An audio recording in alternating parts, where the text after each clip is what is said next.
given the physics, even with all the innovation and efficiency improvements and other things, do you think, the question I always pose is 500 million people live an energy-rich lifestyle today.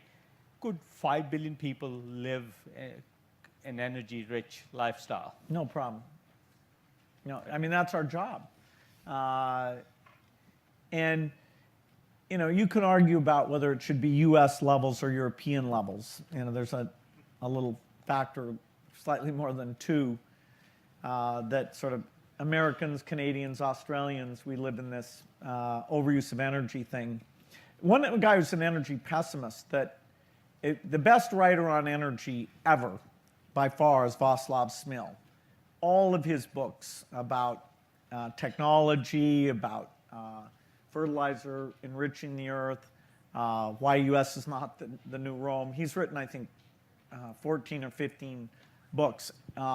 2 of them are about energy and about how one's called Energy Transitions, that reminds us that energy infrastructure doesn't change very quickly. And that's why I'm slightly less optimistic than you that 20 years from now, things will have changed that dramatically. But I'm basically in your camp. I mean, we can argue 30 years, 40 years, or something like that. And I don't think it's that important in terms of the size of the opportunity for the people here and how you invest in things. I just think there's more hysteresis in the system in terms of the installed base and willingness to try new things. Yeah. But I absolutely, if we can't provide essentially European levels of energy to everybody on the planet, we will have failed. And science is mind-blowing. It gives us all these paths to get there. I mean, there's a ton of renewable paths. There's solar chemical, there's biofuels, there's nuclear, there's carbon capture. And no, the path forward of which one, and you can divide it to electricity and transport, but the further out you get, the more those really look like one thing.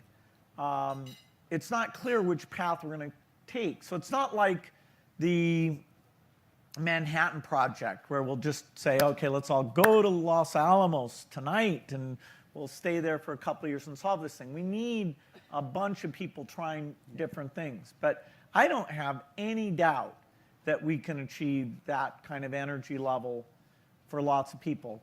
Whether or not we mistakenly allow a dangerous level of warming to take place, somewhat related to that I'm a little worried about. And that's why I fund geoengineering that could buy us the 50 years, which is what I think we're kind of off on in terms of the speed of invention and deployment to get the CO2 emission levels down to avoid temperature increases that are at least dangerous. No, it's not like Hansen says we're definitely, is a disaster, but it's courting disaster, particularly for tropical agricultural activity and for species die-off that can't be restored. So that one is a little bit of a footnote on my optimism, is that type of long-term problem, our governance structure doesn't work very well to take slight pain now to avoid potential, but not proven. I mean, yes, warming's there, but the dynamics of the negative impacts are very complex. Potential large pain out in the future.